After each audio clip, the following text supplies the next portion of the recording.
Bom dia, meu povo! Hoje vamos explorar um período crítico da história brasileira, o início da ditadura civil-militar, com o governo de Humberto Castelo Branco, entre 1964 e 1967. Então, vamos entender o contexto político e social dessa época, que ocorre em 1964. Vamos lá, minha gente? Para entender melhor esse contexto, é importante lembrar que o mundo vivia a bipolaridade mundial estabelecida pela Guerra Fria, que durou mais de 40 anos, influenciando diretamente a política global, inclusive nos governos de presidentes brasileiros, como de Dutra, Vargas, Café Filho, Carlos Luz, Nereu Ramos, JK, Jânio, João Goulart, ou Jango, dos 5 generais militares durante a ditadura, além do Sarney. Logo, o general Humberto de Alencar Castelo Branco, o primeiro presidente da ditadura civil-militar, assumiu o poder em uma época onde havia a maior tensão da rivalidade entre os Estados Unidos e a União Soviética, já que em 1962, a União das Repúblicas Socialistas Soviéticas instalou seus mísseis em Cuba em direção aos Estados Unidos. Nesse cenário, a Terceira Guerra Mundial era uma possibilidade. Located inside the USSR or in submarines. In that sense, missiles in Cuba add to an already clear and present danger. Although it should be noted, the nations of Latin America had never previously been subjected to a potential nuclear threat.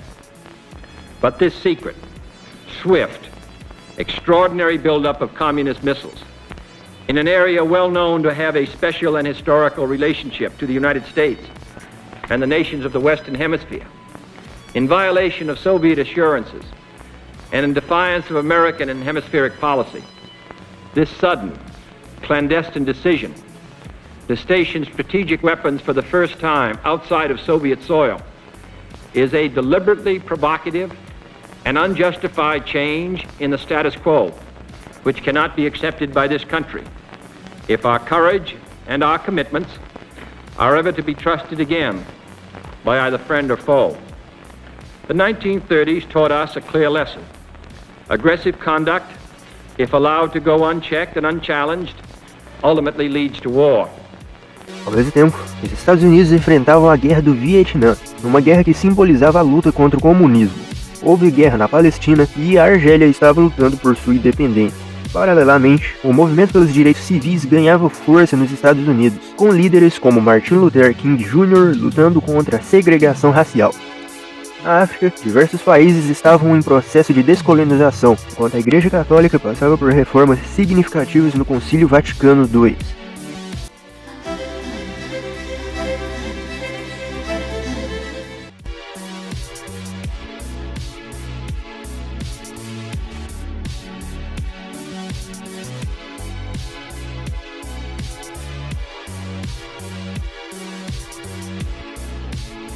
Esses eventos formavam o pano de fundo para o golpe militar no Brasil. Em 1º de abril de 1964 aconteceu o golpe civil-militar que depôs o presidente da época, o Jango, e fugiu para o Uruguai. Agora o Brasil não seria mais governado por uma só pessoa, mas pelo Comando Supremo da Revolução, formado por um pequeno grupo de militares de alta patente. Assim, no dia 11 de abril de 64, escolheram o general Humberto de Alencar Castelo Branco para ser o primeiro presidente da ditadura, que assumiu o cargo no dia 15 de abril de 64. O senhor Ranieri Mazzini fala na cerimônia. Foi um dos mais emocionantes espetáculos de civismo e de fé democrática. Num ambiente de festa cívica, com o povo vibrando nas ruas em todos os pontos do território nacional, o general Humberto de Alencar Castelo Branco recebeu a faixa presidencial.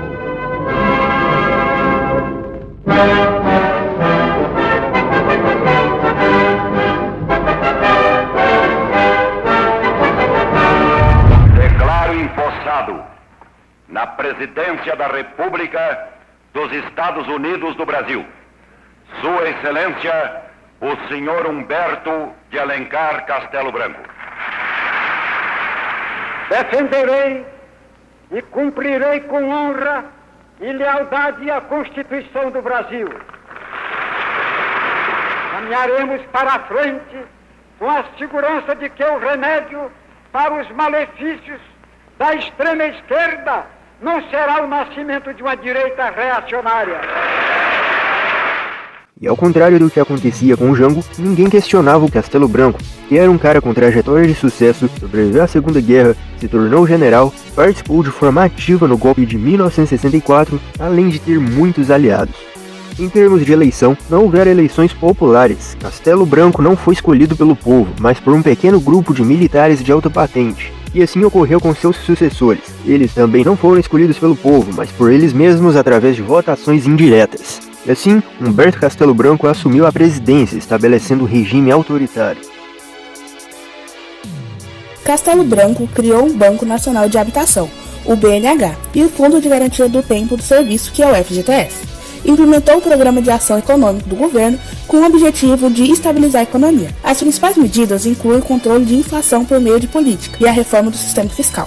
O governo também incentivou a modernização industrial, atraindo investimento estrangeiro.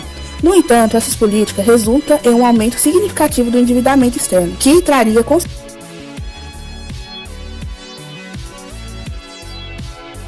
Na educação, o governo de Castelo Branco aprovou a Lei de Diretrizes e Bases da Educação Nacional, a LDB de 1964, que reformou o sistema educacional brasileiro. Embora essas reformas buscassem modernizar a educação, havia um forte controle ideológico, limitando a liberdade acadêmica e direcionando o ensino para apoiar os ideais do regime. Esse controle visava garantir que a educação fosse instrumento de perpetuação das ideias militares e de combate ao comunismo.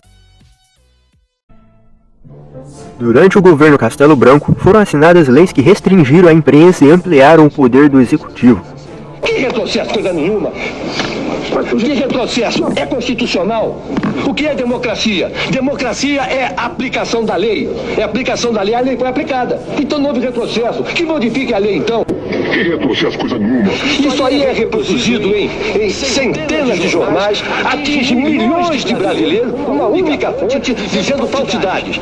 Atinge milhões de brasileiros e mais ainda, cada jornal reproduz como se fosse uma notícia sua.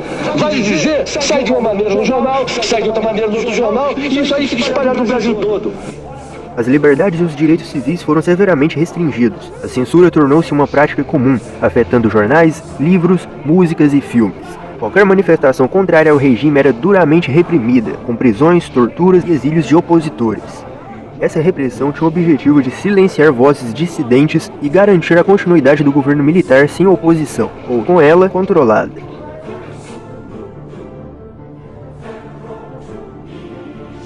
A censura também impactou fortemente a cultura, mas houveram movimentos artísticos e musicais.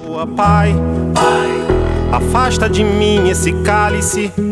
Pai, afasta de mim esse cálice. Artistas e intelectuais que se opunham ao regime eram perseguidos e muitas obras culturais foram proibidas ou modificadas. No entanto, essa repressão acabou gerando uma resposta criativa, dando origem a movimentos culturais de resistência, como o tropicalismo. Esses movimentos usavam a arte como forma de protesto, desafiando o regime através da música, literatura e outras expressões culturais.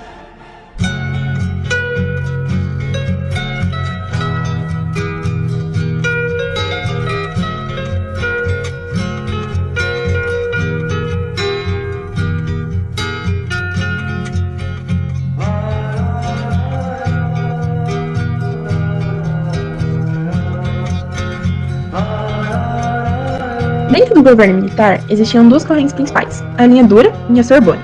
A linha dura, ela representava a ala mais conservadora e repressiva.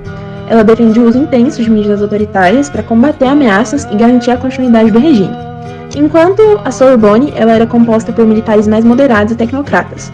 Essa corrente, ela priorizava a modernização do Estado e ela defendia uma transição gradual para o governo civil. O Marechal Castelo Branco foi o primeiro presidente do regime. Ele é mais associado à Sorbonne, sendo mais moderado e preocupado com a estabilização do governo e a institucionalização do governo militar. O governo militar no Brasil ele durou de 1964 a 1985.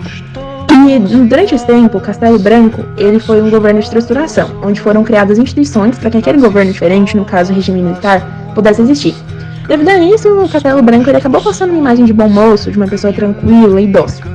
Mas isso também porque depois de alguns tempos viriam Costa e Silva, que foram muito envolvidos em casos de perseguição, mortes, desaparecimentos, etc., que facilitou para o Castelo Branco passar essa imagem de bom moço, de pessoa tranquila e dócil. Uma das principais medidas políticas do Castelo Branco foi perseguir seus inimigos políticos através dos inquéritos policiais militares. Dentre os perseguidos, cerca de 400 pessoas perderam seus direitos políticos já nos primeiros meses de governo.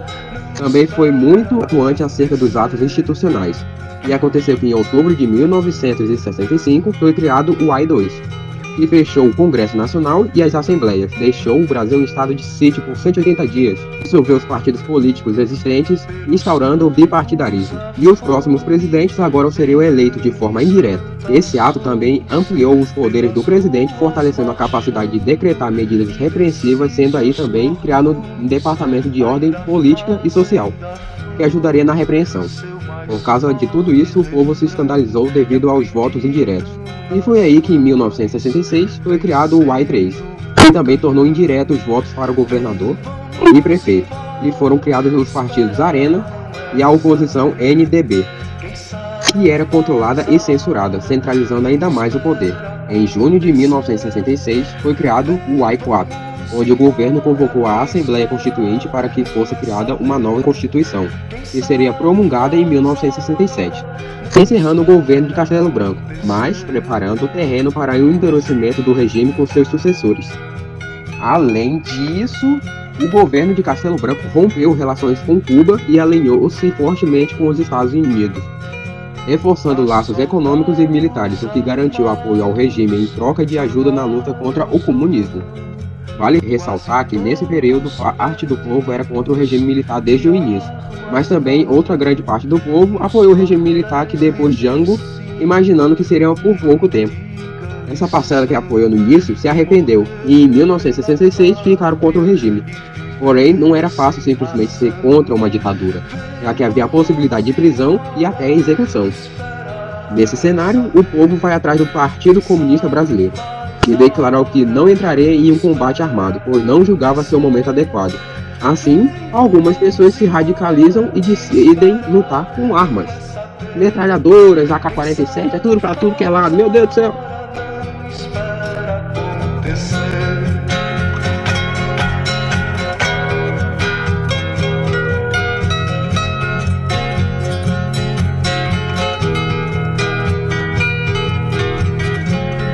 Nas escolas, nas ruas, campos, construções, somos todos soldados, armados ou não, caminhando e cantando e seguindo a canção.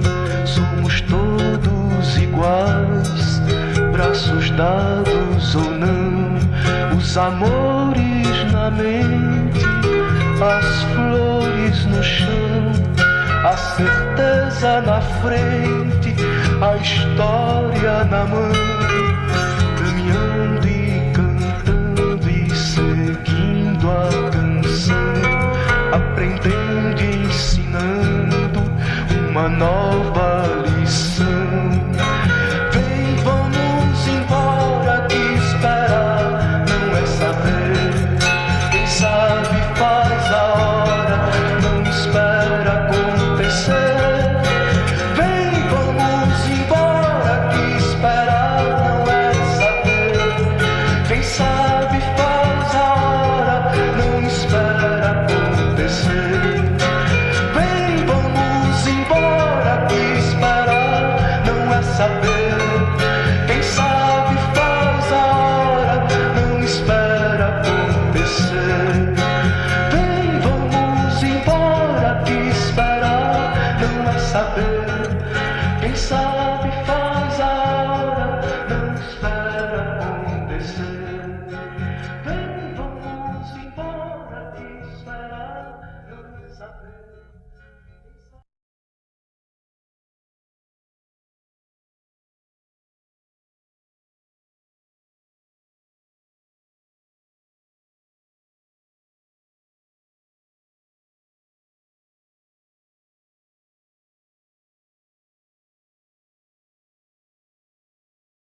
Em resumo, o governo de Humberto Castelo Branco marcou o início da ditadura civil-militar no Brasil, caracterizado por medidas repressivas, controle ideológico e alinhamento com os Estados Unidos.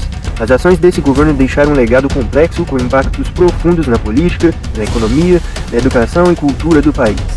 Agradecemos por assistir e esperamos que este vídeo tenha ajudado a esclarecer este período da nossa história. Se tiverem dúvidas ou quiserem discutir mais sobre isso, fiquem à vontade para nos procurar. Até Costa e Silva.